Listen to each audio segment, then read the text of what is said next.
I'd like to introduce our next speaker, our first speaker for the second session this morning, and that's Dr. Al Jackson. Al earned his doctorate in relativistic astrophysics from UT Austin. He worked for years at NASA's Johnson Space Center in Houston, where he performed flight crew training, mission planning, orbital debris modeling, and engineering simulation work. He has research experience and published articles in planetary physics, astrodynamics of interplanetary dust and Earth orbital debris, and of course, interstellar flight. So I'll turn it over as soon as he's mic'd up to Al, who will kick us off on the second session. I'm going to be talking about the Bussard Interstellar Ramjet and its derivatives, which are called one of them the laser-powered ramjet, and there's also the Augmented ramjet.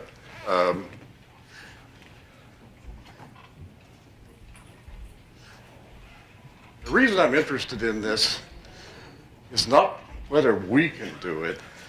I'm interested in advanced technologies, and I'm interested in extraterrestrial civilizations that could do such a thing and could have the results be observable. So I give for your consideration that Newton actually designed or gave an example of an orbital of a LEO vehicle, a cannon, you know, over here, well, in 1687, and of course, I don't think they could have built such a cannon then, but 270, nearly 300 years later, we get Sputnik. Question would be, how long would it take to go from something like the shuttle to the Bussard Ram? And I would say you'd have to add a zero, probably 3,000 years, but maybe 500. Anyway, a civilization that could do that might be able to, might be observable. An example of Kardashev scale civilizations. Oh, okay, there it is. This one has the gradations, and I'm looking at something that goes from possibly being, if we were at zero, maybe to here, and certainly all the way up to K2 civilization. There's various things to look for.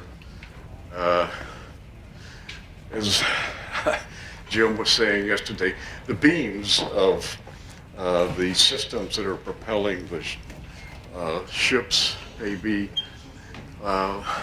passably valve shocks, the exhaust, Doppler shifted waste heat. Also, he's going to do something that probably appropriate, but I'm going to take it that as you go from a K0 to a K1, that your mechanical efficiency goes, their mechanical efficiency approaches 1. There are some important papers, and you know, there's Bob Bussard's paper in 1960, and then here's a paper that I don't know if how many people have seen John Ford Fischbach's paper. Well, I sent you guys a copy.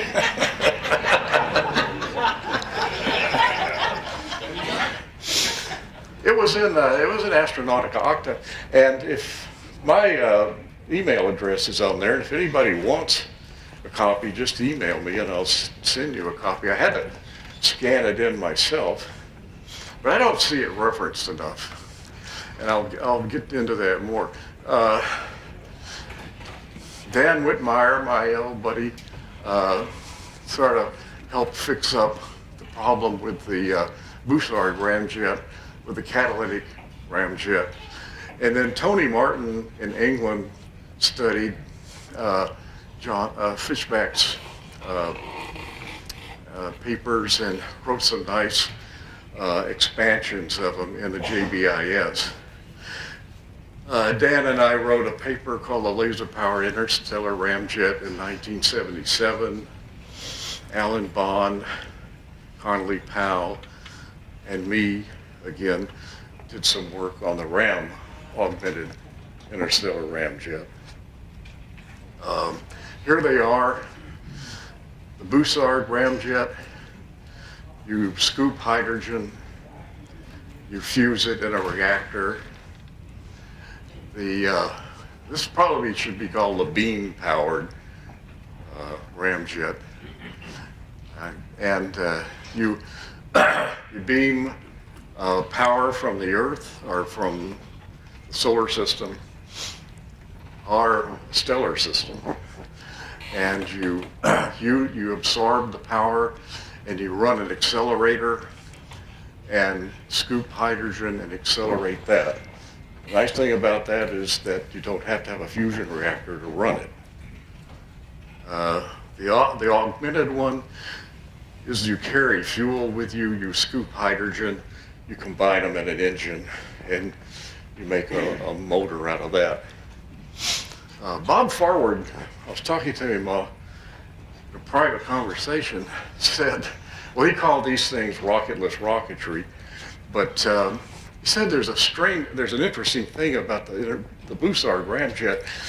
The terrestrial ramjet scoops air and adds fuel to it. The Bussard Ramjet scoops hydrogen and burns it. There is no such thing as scooping air and fusing it. So this is really the pure ramjet. And the thing we call a ramjet that flies around the Earth is probably an augmented ramjet. I want to point out some things that are limits to the ramjet, and this is a very important result due to John Ford Fischbach. What he did, in fact, in that paper, he did everything that, well, except for a lot of elaborations that could be done.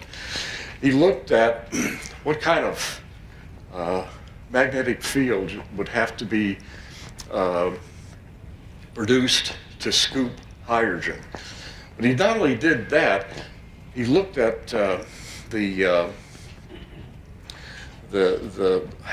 the statistical distribution of the interstellar gas and the scooping of it and the possibility of the stuff coming in and being reflected or being scooped, the conditions for that. He did a little bit of statistical mechanics for that. He did this all in a relativistic manner too.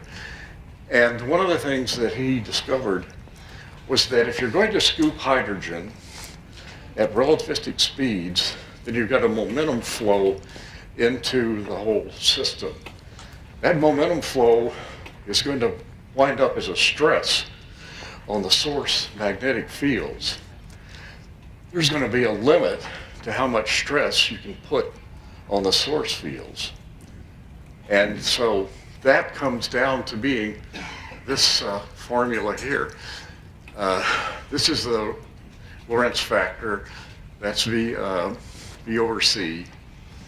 And it's just this thing, the elementary charge, the number density in the medium, the amount of energy liberated in a fusion, in the PP reaction. Actually, most of the fusion reactions release roughly about this same amount of energy. And then the acceleration of the ship, the background galactic magnetic field, here's the And here's the source. And what you get is the force, the stress, tensile strength, and divided by the density of the material. And this is going to put a limit actually on the gamma, on the Lorentz factor. And Fischbach published that in 1969. This was essentially work done as senior year as undergraduate at MIT. Philip Morrison was his advisor. I finally caught up with Philip Morrison at Stanford in 1979 and asked him what had happened to John Ford Fischbach. Fischbach had gone out to Berkeley to work on his doctorate, and then Morrison told me he committed suicide. So this is probably the only paper that Fischbach ever published. So here's the results. If you just take and for the tensile strength of these things, there's aluminum, stainless steel, silica, copper, diamond, and I added graphene because that was not available when he did the paper. And in fact, if you look at his paper, these numbers need some adjusting, and Tony Martin fixed up this table. Turns out that here are the limiting gamma, and here's the range that's implied. And so for diamond, actually one of the things about graphene is the tensile strength, or actually the bulk modulus of the material is like 130 gigapascals. And that is a huge number. But anyway, that still gives a limiting gamma of 6,000 and a range of about 6,000 light years, which are really pretty good numbers. Also showed that he had calculated the shape, actually the functional form of the magnetic field. Someone needs, I'm going to try to do it, to go back and calculate from the field what the sources are. Graphene is a ridiculous material. As I said, it's 130 gigapascals. It's got a thermal conductivity of this, and that's 10 to the 3 watts per meter degree Kelvin. It's got a great current carrying capacity and melting point of carbon. There's something called carbene, which is twice the strength of graphene, and I don't know a lot about it. This stuff has a areal density of like about 10 to the minus 6 kilograms per square meter. So it doesn't mean that you can't accelerate past 1G, but if you go back, do the calculation, then you can accelerate for a little while. So here's ship proper time versus acceleration. When you get up here to about, it's roughly 10 years you can accelerate. You have to throttle back, and then you have to tail off the acceleration. And you can keep going as long as you want. Also, I looked at recently the instantaneous mechanical energy efficiency of, this is the Bussard Ramjet. Well, here's the beam-powered ramjet, the one where you're scooping hydrogen and you're energizing it with a beam from planetary system. It has a tail off, but the ramjet is the one thing that just goes. It has an instantaneous energy efficiency. It goes to 1. You have to boost both of these up to a certain velocity before you can turn them on or they work. And that's one of the things that I thought about in the next slide, was that in all of the cases you use beamed energy to get them a boost up. The ramjet it really only has to be up around 30 kilometers a second, and it's roughly the same thing for this guy and this guy.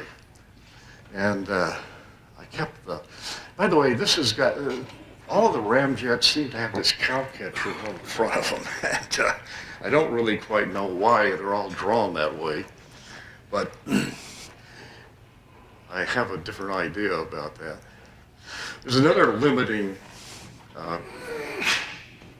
aspect when you're using a sail. Some guys, McInnes, in a book, Solar Sailing, has shown that there's a Lorentz Factor limit set by the cosmic background, microwave background. So here, for a sail of 100 kilometers in radius versus ship proper time, you have a limiting Lorentz factor. It's roughly, after about 10 years, the same as the gamma that busts your source on the Bussard Ramjet. One thing about that limiting gamma is that Lenora Christine couldn't have performed her flight as Paul Anderson wrote it. My friend Dan Whitmire fixed up the problem with the proton-proton cross-section in the Bussard Ramjet with the carbon bicycle, one where in the sun is doing this, where carbon-12 with a proton gives you nitrogen plus a gamma, and then you go down through the chain, you get back carbon-12 and helium with these kind of products. It's roughly the same energy production rate as PP, and I'm not sure how you use these in the rocket propulsion, but then I'm leaving that up to the K2 civilization. Dan showed that you could estimate the size of the reactor if you calculated the number of hydrogens scooped equal to the number burned, and it turns out to be a relation like this, where this is the important factor. It's the reaction rate in ergs per gram per second of the CNO reaction, and that has this expression, very sensitive to temperature. So I calculated, let's see, okay, I calculated a reactor design with the input of acceleration mass, intake radius. Now, the gamma is going to be, this is running at this gamma, and I calculated the confining B field. This is a pretty large number, 572 Kelsa, on the basis that I estimated the strength from graphene. Turned out in this case, this is just an example, and it's something we couldn't even do, but I'm letting my K2 guys do it. Reactor at 100 keV. Well, the reactors here run at 100 keV, but the number density is really high. reactor radius the same as the intake, and there's a number off here. This was supposed to be a kilometer. That was going to be 1,000. Here's the reactor power and the power needed, the Bremsstrahlung and the synchrotron. I've since found out it seems like the Bremsstrahlung may be a lot stronger, more than that. That's only a first cut at designing advanced civilizations ram scoop reactor. Here is my artist friends. By the way, this is Doug Potter who did this, and I don't think he quite understood what I wanted. You boost, as I showed before, the vehicle up to your boost speed with a sail, and what I did is I'm proposing that you make the whole thing out of graphene, the sail and the vehicle. And you're going to be running the carbon cycle, so I'm not quite sure that you can recover the carbon in the CNO bicycle, running it in a reactor. I don't know how in the world you do that. Maybe the K2s can. It'd be nice, but if you need the carbon, if the sail's made out of carbon, you just eat the sail. And I had, this is a funny looking thing here. The whole idea behind that design is that you would there's some kind of very complex magnetic source in there for scooping the hydrogen in.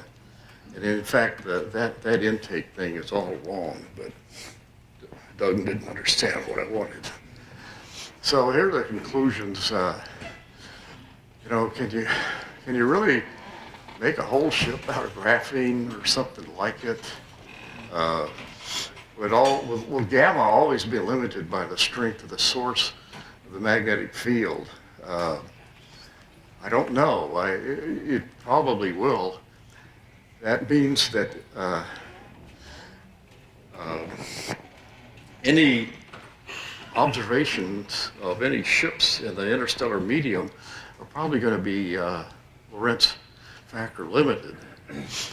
Does the CMB really limit the sail acceleration that much? Need to explore the RAM reactor more. What do you do about waste heat?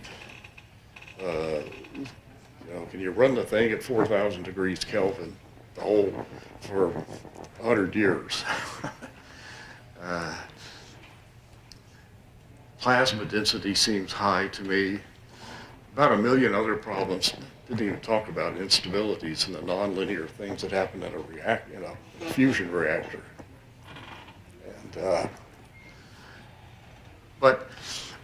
And also the antimatter augmented RAM scoop needs a revisit. I worked on that in a paper, but it's still an interesting concept. And then the SETI observables, you know, laser or beam power booster stations, can we see them? Is the waste heat beamed? Do ramjets decelerate in the atmospheres or high density regions? This, by the way, is a neutron star. It's not a ramjet.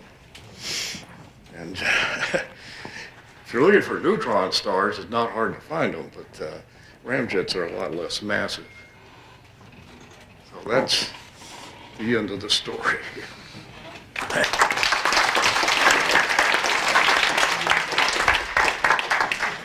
We do have time for a couple of questions, if there are any. I'm actually going to use my microphone prerogative for a question. So what wavelength were you expecting to boost your sail with originally with the graphene sail? Wavelength. Well, yeah, it can be whatever you want, as long as you adjust the sail size. And, you know, it could be a microwave or it could be a laser. Isn't single layer graphene optically transparent?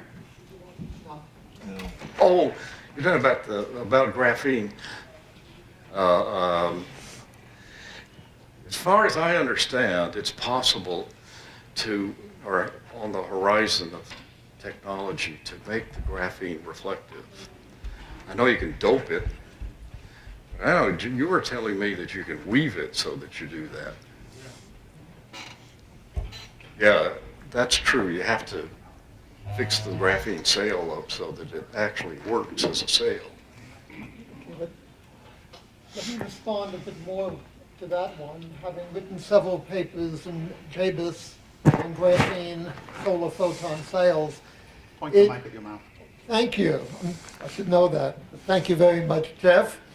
Okay, it is very possible to get the absorptivity of graphene up to something close to 100%.